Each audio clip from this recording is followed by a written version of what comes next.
Jika suami berjanji kepada selingkuhannya. Hah? Makin siang makin gawat pertanyaannya. Kunci mendengar ceramah Ustaz Somad itu satu saja, jangan tersinggung. Beberapa jamaah tersinggung pulang meninggal. Ini kalau ada emak yang melarang anak ke masjid, ini namanya emak BCL nih. Bini celako. Masa pula? Ustadz, apa boleh meminta sorban Ustadz?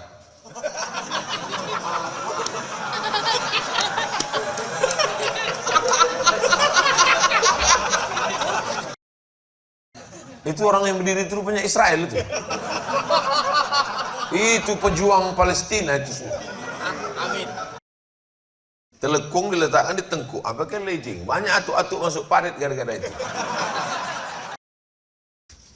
Habis-habis kertas ini, tengok. Maghrib ya habis. Tapi kok 5 juta tak tahu juga lah. Cikgu juga. Ojo di Ciku. Transfer aja. Odo ya Pak ya.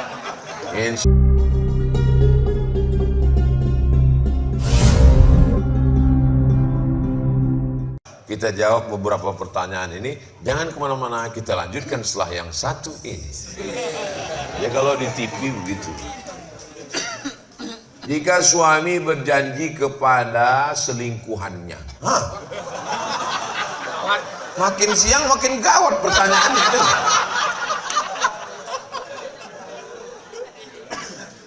Jika dia menikahi selingkuhannya, maka dia akan menceraikan istrinya. Pertanyaannya, apakah sudah jatuh talak terhadap istrinya? Kalau kunikahi kau, maka jatuhlah talak sama dia. Dinikahinya selingkuhannya itu. Aku nikahkan engkau dengan selingkuhanmu, kata Pak Kua. Dengan mahar sebentuk cincin emas. Apakah otomatis talak dia dengan itu? Ini namanya talak taklik namanya. Namanya talak taklik. Talak taklik itu artinya talak yang terikat dengan sesuatu. Kalau nanti ada kau keluar rumah, maka jatuhlah talak padamu. Hati-hati dengan talak taklik. Itulah makanya setelah akad nikah, laki-laki itu disuruh membaca sirat taklik. Jika saya meninggalkan istri saya 6 bulan lamanya berturut-turut, tidak memberikan nafkah zahir dan batin, atau menyakiti fisiknya, lalu dia melapor ke pengadilan agama, membayar iwat 10.000 rupiah, maka jatuhlah talak satu saya kepadanya. Itu namanya talak taklik. Hati-hati dengan tolak taklik, jangan macam-macam. Nah, bisa dibatalkan taklik nih, bisa dibatalkannya dengan katakan yang kalimatku yang dulu itu tidak berlaku lagi, batal. Nanti kalau aku menikah dengan si selingkuhan ini, kau tetap yang pertama dan dia yang kedua. Setuju? Setuju. Jadi kan? Setuju aja. Ibu di Indonesia sudah dijaga, tenang saja.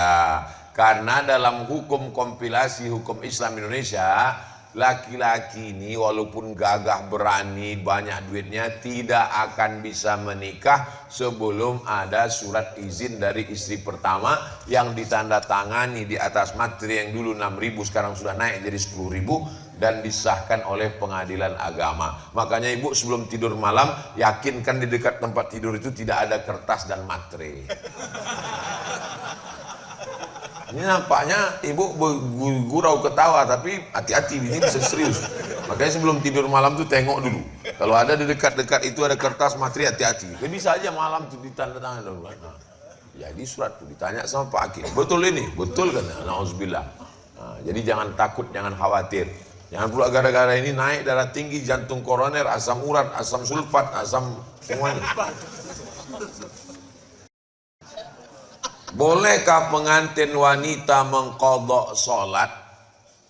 Dipakailah makeup. Biru di kiri, hijau di kanan. Pakai. Waktu acara sungkem itu, sungkem kan, menangis. Ayah duduk sini, anak sungkem. Ayah, betapa engkau mendidik kami. Semua yang menengok itu bukan menangis, ketawa. Kenapa? Lepas bulu mata. Dapat kalian videonya? Dapat. Nanti ku kirimkan. Ini penuh dengan sandiwara semua ini. Apa ini? Macam nonton sandiwara radio mak lampir. Perempuan kalau takut makeupnya rusak, berwuduknya setelah azan zuhur. Sholat zuhur dia dulu. Jangan gara duduk di pelaminan, lalu kemudian mengqadha, lalu kemudian dia menjamak. Tidak ada ilat sebab yang membolehkan dia. Kalau jamak qasar, mesti ada musafir 89 km. Kalau mengqadha, mesti ada hajat darurat. Sedangkan menjadi pengantin bukan hajat darurat. Rukun nikah tak ada duduk di pelaminan. Rukun nikah cuman ada mempelai laki-laki, wali, ijab, qabul, mahar, saksi. Cukup. Tak ada duduk di pelaminan. Duduk pelaminan bukan bagian dari rukun nikah. Itu adalah bagian dari kenduri.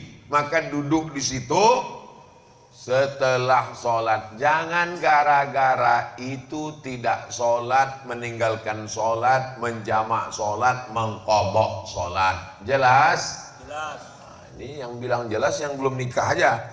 Yang udahnya memang udah terjadi apalagi. Anak-anak kita, ibu akan menikahkan anak, pesankan baik-baik, jangan sampai tak sembahyang. Di hari pertama nikahnya dia udah melanggar aturan Allah. Aturan Allah aja dia langgar, apalagi aturan kamu. Tak habis-habis kertas ini, ku tengok. Maghrib ya habis. Maghrib baru habis. Maghrib. Ustadz, apa boleh meminta sorban Ustadz?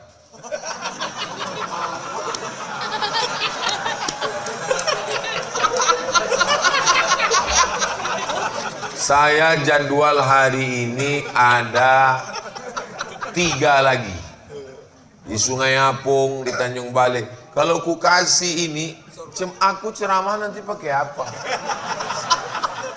Tapi kalau ikut, ini kalau yang ngasih surat ngikut nanti sampai ceramah terakhir, pas di acara ceramah terakhir yang nanti malam, datanglah yang bawa surat nih, datang. Bilang, Ustadz, janji Ustadz tadi kan udah habis ceramah, aku kasihkan. Karena kalau aku tak pakai sorban, orang tak percaya aku nih Ustadz. Sering saya pas di rumah makan, saya makan, ditanyanya, Ustadz Somad ya, kok mirip ya, katanya. Kok muda kali, katanya. Kok putih kali, katanya. Itulah maka aku pakai sorban ini. Kalau tak pakai sorban, aku nanti bingung orang panitia, Ustadznya mana? Padahal aku tuh duduk di situ. Bukan aku tak ngasih, ada 3 lagi jadwal. Allah Ustaz ini ngeles saja nih, enggak. Kalau kau ikut nanti sampai jadwal terakhir, pas di tempat terakhir itu datanglah. Ustaz kasih aku sholat, aku kasih. Tapi betul orang yang ini juga. Jangan nanti yang lain, pas datang yang ini, apa mau aku kasih lagi? Jelas? Nah, ini tak tahu nih entah mana orang. Dan yang udah pulang pula dia. Pak Ustaz, bolehkah perempuan sholat jamaah di masjid? Terus ibu-ibu ini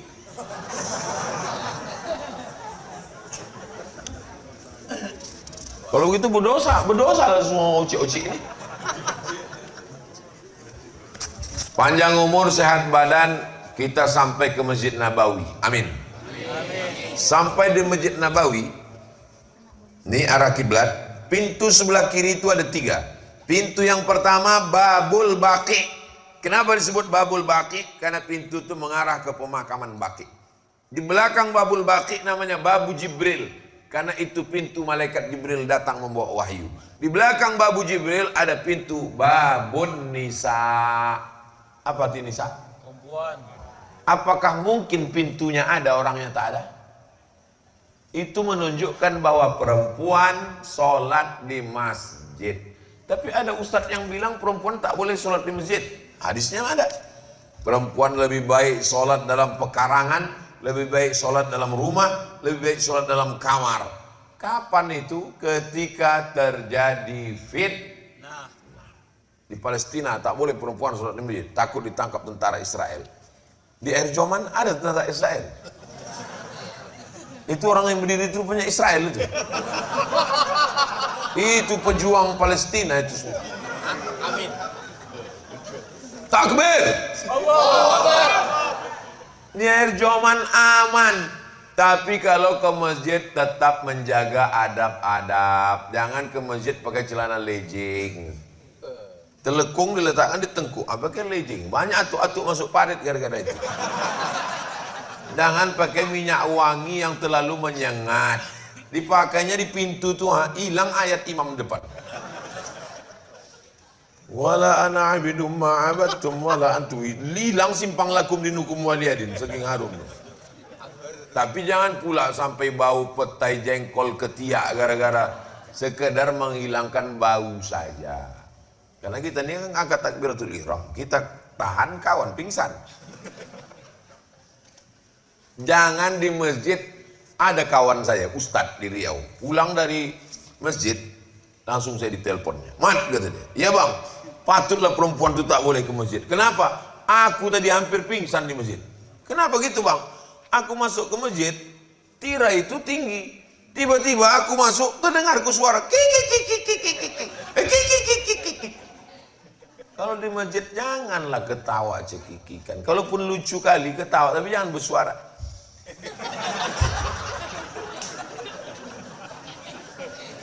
Cekikikan dalam masjid. Ibu-ibu yang ke masjid ini insya Allah ibu-ibu yang solihah. Tetap ke masjid bu.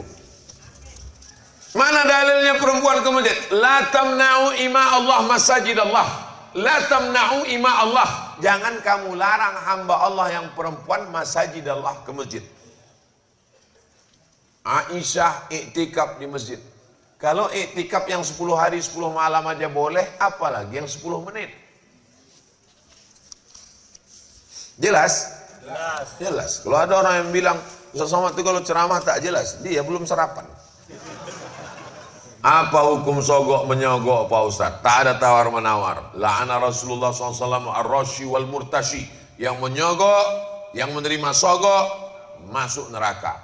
Tapi tadi Ustaz Somad bilang kalau ada orang ngasih duit, ambil duitnya. Ini katanya tak boleh sogok.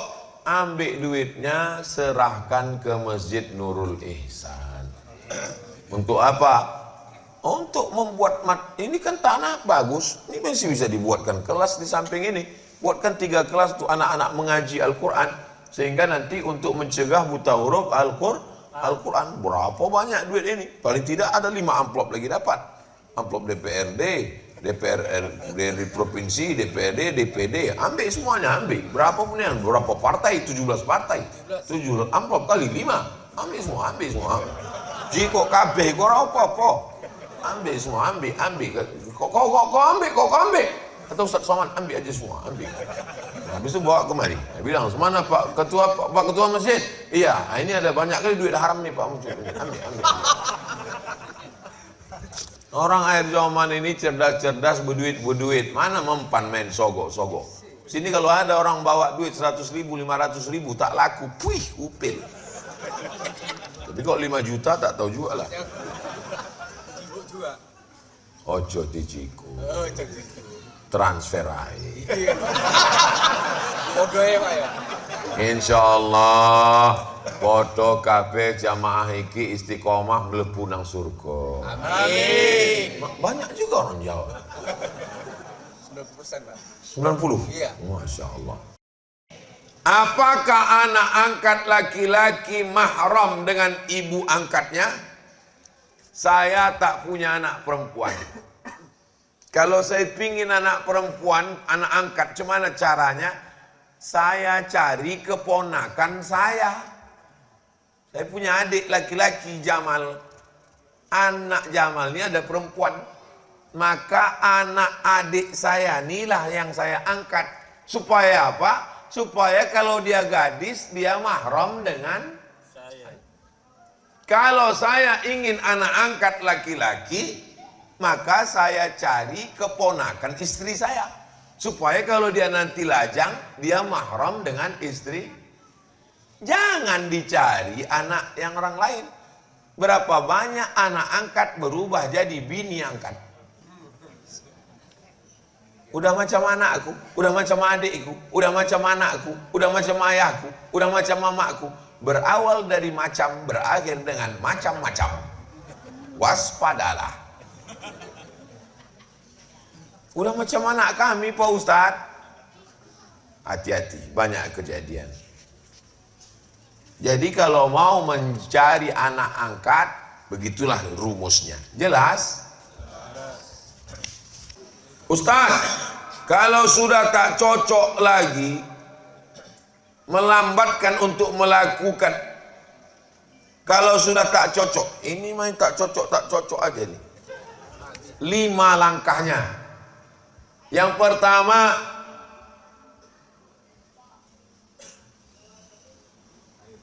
pertama adalah nasihat. Nah, kasih nasihat dulu. Kalau tak cocok, kasih nasihat. Bang, kalau laki ke perempuan, kalau laki-laki kepada perempuan, Adinda, kau kenapa tak bertudung? Aku ini kan kepala rumah tangga. Alah, kau baru dengan Ustaz Somad ceramah 2 kali, itu pun online. Di TikTok lagi 5 menit. Yang menceramahi aku pula lagi. Dinasehati mak tak mempan.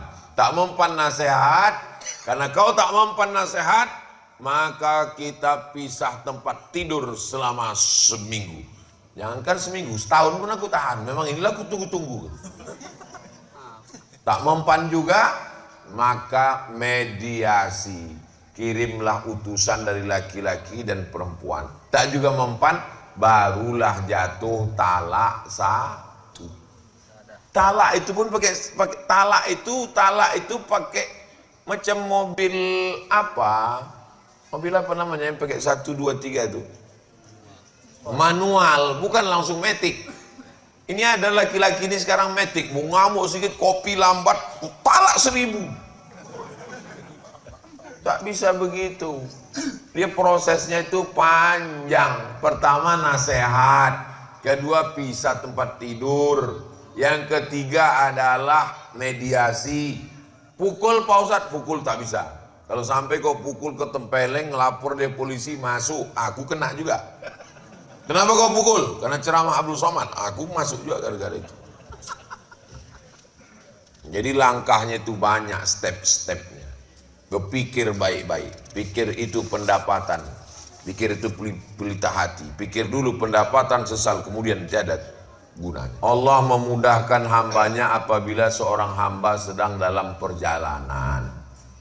Jadi Ustadz, apabila kita melakukan sholat jamak dan qashar di luar wilayah, dimaksudkan wilayah, bagaimana? Ada yang berpendapat wilayah itu di luar tempat lahir.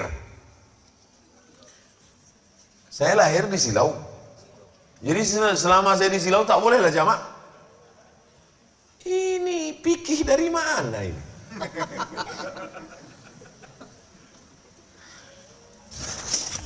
Bermukim, mustautin. Mukim itu 4 hari 4 malam.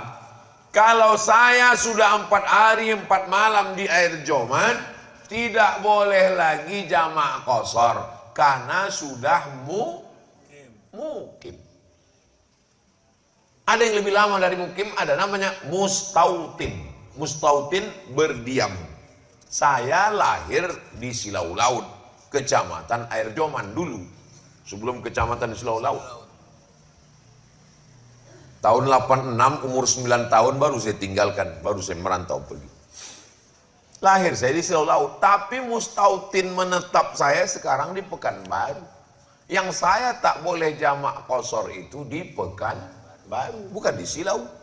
Sekarang saya musafir. Datang hari Jumat, Sabtu, Ahad, Senin. Sudah 4 hari atau belum? Belum. Saya sholat zuhur, asar jamak qashar. Maghrib, isya jamak qashar. Subuh, bagaimana ngomong qasharnya subuh? Subuh tetap 2, tak pula diskon jadi 1. Jadi saya sampai hari Senin tetap jamak qashar walaupun di tempat lahir.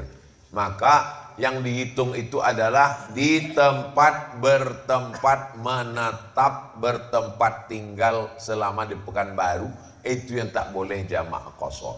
Adapun saya balik ke tempat lahir, maka terhitung musafir karena jarak dari Pekanbaru ke Silau 600 km. Selama jaraknya, syarat pertama, jaraknya mesti 89 km. Boleh qasar. Yang kedua, jangan lewat 4 hari 4 malam. Misalnya saya di Silau, misal Jumat, Sabtu, Ahad, Senin, Selasa tak boleh lagi zuhur itu dijamak dengan asar karena sudah lewat 4 hari 4 malam. Jelas? Kalau anak di luar nikah dinikahkan oleh orang tuanya, boleh apa tak boleh? Jangan mencoblos sebelum tanggal 14. Karena kertasnya tidak diakui oleh KPU dan Bawaslu. Tengok. Kapan dicoblos? Tanggal 13. Enggak diakui. Karena sebelum hari H. Paham? Apanya yang paham ini? Kenapa anak itu tidak diakui?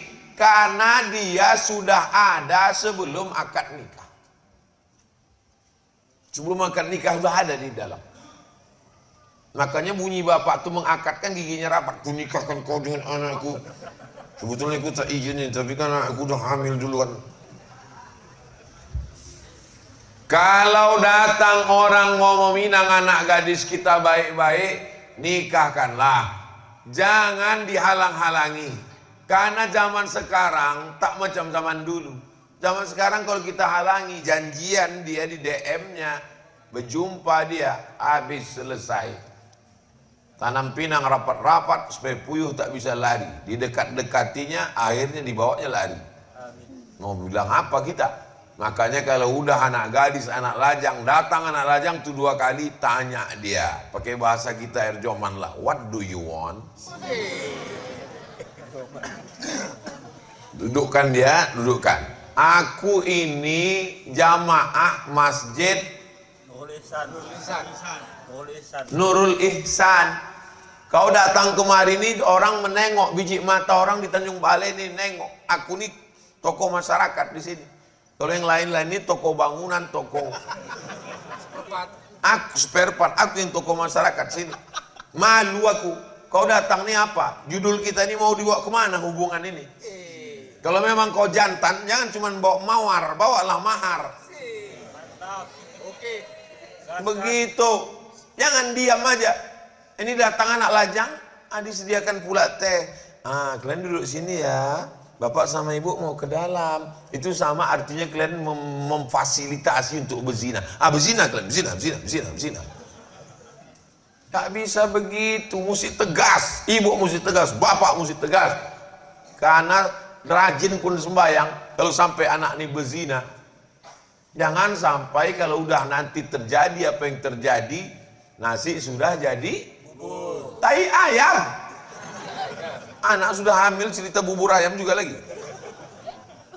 Nah, kalau sudah kejadian hamil dia, terpaksalah dinikahkan. Aku nikahkan engkau dengan anakku dengan mahar sebentuk cincin emas tunai. Jangan kau datang lagi mau kupijakkan aja batang leher kau. Habis itu efeknya 4. Menikahkan anak dalam keadaan hamil, efeknya 4. Pertama, kalau anak ini lahir, anak ini tidak boleh pakai bin bapak ini. Kenapa tak boleh pakai bin? Karena dia sudah ada sebelum akad. 2, kalau anak ini mati, maka bapak ini tak dapat warisan dari anak ini. Karena dia tidak ada hubungan nasab. 3, kalau bapak ini mati, anak ini tak dapat warisan dari bapak ini. Karena mereka tidak hubungan nasab. Karena hubungan nasab berdasarkan akad, bukan berdasarkan DNA. 4, Kalau anak ini mau nikah, kebetulan dia perempuan, bapak ini tak bisa mewalikan. Karena walinya adalah wali hakim. Cumana ini Pak Ustadz dia mau nikah? Tak pandai kau bohong, dulu pandai kau bohong. Bilang sama Pak Hakim aku begini-begini. Kata Pak Hakim, bukan cuma kaum yang ke-100, banyak kali orang macam kau ini. Aku yang menikahkannya, kata Pak Hakim. Kau pura-pura menceret aja nanti. Gitu. Jangan kau nikahkan. Serahkan ke hakim. Hakim yang menikahkan. Walinya wali hakim. Pak Hakim itu siapa? Pak Kua. Jelas? Jaga anak-anak kita. Mudah-mudahan anak kita diselamatkan Allah dari zina. Amin. Kok ditengok dari tebalnya pertanyaan ini, azan-azan asar lah baru selesai. Cuman jamaah, siap? Siap. Wah, luar Siap, biasa Ustaz. air zomannya. Bagaimana cara mendidik anak yang nakal, susah disuruh sholat? Dari kecil telonjak-lonjak, sudah besar terbawa-bawa, sudah tua terubah tidak. Jadi mendidik anak ini dari mulai mencarikan ayahnya. Bapak punya anak gadis kan? Bapak yang punya anak gadis, kalau mau mendidik cucu, waktu mencarikan ayahnya. Bapak yang punya anak lajang, kalau mau punya cucu soleh, waktu mencarikan omaknya. Makanya buatkanlah fit and proper test penerimaan calon menantu. Khusus untuk masyarakat Erjoman, ketua tim seleksi, serahkan nanti ke Bang Darwis, dia ikuti. Untuk tim seleksi, tim penguji Abdul Somad. Jangan mencari menantu karena sawitnya luas, karena duitnya banyak. Kusangka Pak Ustadz kalau nikah sama dia aku bahagia. Baru kurasakan Pak Ustadz. Cuman rasanya Bu nikah sama orang tak sembayang, macam tidur sama babi hutan Pak Ustadz. Kunci, kalau kebetulan tak sembayang jangan tersinggung. Kunci mendengar ceramah Ustaz Somad itu satu saja, jangan tersinggung. Beberapa jamaah tersinggung pulang meninggal. Nah, ini langkah yang pertama, lakinya mesti sembahyang, bininya mesti sembahyang. Kata almarhumah mak saya, aku waktu mengandung kau, sesusah apapun tak pernah sembahyang ku tinggal. Sakit pun aku tak pernah sembahyang ku tinggal. Aku mengandung kau, sejak dari dalam kandungan kau ini memang tak pernah tinggal sembahyang. Jadi ibu jangan tinggalkan sembahyang, paksa-paksakan sembahyang. Lalu kemudian setelah anak ini lahir, bawa dia ke masjid. Tengoklah betapa senangnya saya pagi ini menengok, karena yang datang ini anak-anak muda. Ada cuma beberapa yang tua, cuma tak banyak kan. Kalau orang tua ke masjid itu biasa, karena malaikat maut udah dekat. Tapi anak-anak muda ke masjid ini kan luar biasa ini. Anak muda. Sabun qalbuhu mu'allaqun fil masajid. Anak muda yang hatinya tergantung di masjid. Anak muda luar biasa. Mohon maaf, ini anak-anak muda yang datang ini dipaksa bapaknya tuh gimana ini? Kadang bapaknya udah maksa, ke masjid, ke masjid, ke masjid, ke masjid. Datang maknya, biarkanlah bang, ini kan hari libur. Ini kalau ada mak yang melarang anak ke masjid, ini namanya mak BCL nih, bini celako. Masa pula anak dilarang ke masjid? Mestinya ibu yang membangunkan, bangun kau ke masjid, ke masjid, ke masjid, ke masjid. Bapak tidak bisa main suruh-suruh aja, ke masjid, ke masjid, ke masjid. Tak bisa, anak ini harus dibawa. Hari libur hari ini kan? Betul. Hari libur sembahyang subuh, bisa pula anak-anak ke masjid. Ini artinya air joman masjid kita ini sampai hari kiamat tidak akan kosong dari sholat berjamaah. Inilah yang membuat saya semangat subuh ini, karena menengok anak-anak banyak ke masjid. Kalau yang hadir ini orang tua-tua semua, mungkin saya ceramahnya judul kita subuh ini adalah menghadapi sakratul maut. Kenapa Ustaz Somad semangat subuh ini? Karena anak-anak. Saya dulu dibelikan emak saya kain kecil. Pergi dia ke Kisaran, dibelikannya kain kecil. Dapat kain kecil tuh semangat ke masjid tiap hari. Dibelikannya peci, semangat ke masjid. Jadi ini motivasi semuanya. Tak apa-apa kain saya ini naik karena saya pakai celana panjang. Cuman nanti di syuting orang, di komen orang, Ustadz awas terbang kata dia. Nah, sampai tua nikahlah anak ibu yang dulu di rumah selalu disuruh sembahyang. Tiba-tiba pas mau hari raya pulang dia ke rumah. Sekarang dia sudah jadi orang sukses di Medan. Balik dia ke Tanjung Bali. Tidur dia di rumah. Ibu tengok jam 5 belum juga buka lagi kamarnya sembahyang. Jam 5.30 belum juga buka. Kira-kira ibu ketuk pintu kamarnya atau ibu diamkan? Kalau sebagian ibu bilang, dia kan udah ada lakinya Pak Ustadz, biarkan aja lah tanggung jawab. Neraka jahanam tempat kita. Maka kita bangunkan, laki Firaun, kenapa tak kau bangunkan anakku itu? Dulu ku kasih kau jadi menantuku itu karena aku yakin kau datang untuk sholat. Kenapa kau sekarang kalian tak sholat? Jadi jangan pernah mulut itu diam terus selama masih merepet. Kalau aku Pak Ustadz, kata bapak-bapak, bukan cuma anakku yang kena suruh biniku, aku pun disuruhnya juga. Asal jam waktu sholat diteleponnya lah aku Pak Ustadz, abang di mana? Kain yang ku kasih udah dipakai sembahyang, abang sembahyang di mana? Pulang jam berapa? Duit mana? Kunci mau? Kalau ada istri model begitu, itulah bidadari surga yang dikirim Allah Subhanahu wa Ta'ala. Kalau ada istri baik bertanya tentang sholat begini, sebelum mati jangan dikubur. Kadang banyak orang risih, aku kan udah dewasa, apa pula kau suruh-suruh aku? Kau bukan emakku. Istri itu ingin bapak masuk surga sama dia, masuk surga Jannatul Firdaus. Ibu masih siap merepet? Siap-siap kalian. Apa hukumnya suami istri daftar haji duluan, sementara pasangannya tidak didaftarkan? Walillahi 'alan nasi hijjul baiti man istata'a ilaihi sabila. Allah mewajibkan berangkat haji bagi siapa yang mampu. Berangkat haji 50 juta. Duitnya baru ada 50. Maka dia bayar untuk diri dia. Ini untuk aku. Istrinya tak tersinggung. Kenapa? Karena istrinya ngaji. Tapi kalau tak ngaji, kuncinya pintu kamar. Abang tidur di mana, Dik? Ruang tamu aja.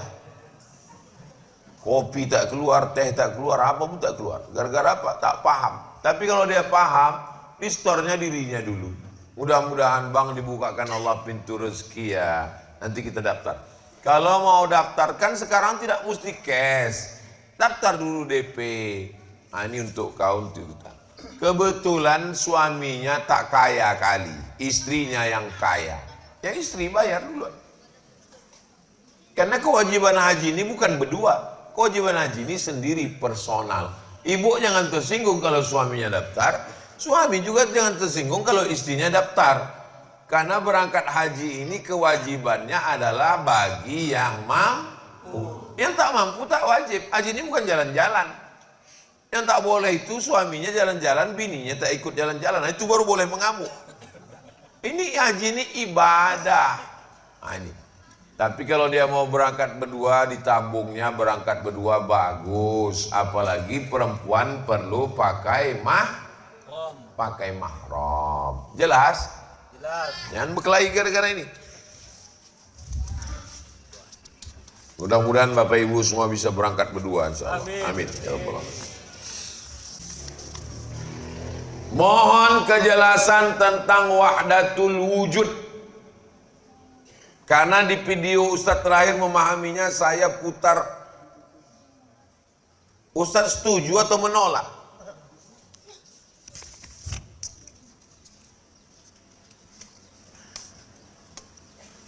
Ada Abdul Somad. Abdul Somad ini ada apa tak ada? Ada. Adanya Abdul Somad itu artinya wujud. Ada air. Air ini ada apa tak ada? Ada. Berarti air juga wujud. Ada pokok kayu. Pokok kayu itu ada apa tak ada? Ada. Pokok kayu juga ada. Kalau begitu ada 3 yang ada. Ada Abdul Somad, ada air, ada pokok kayu. Apakah wujudnya satu? Tidak. Wujudnya 3. Ada pokok kayu, ada air, ada Abdul Somad. Sedangkan yang wahdatul wujud ini kata dia tak ada. Yang ada cuma satu, Tuhan. Abdul Somad dari Tuhan, air pun dari Tuhan, pokok kayu pun dari Tuhan.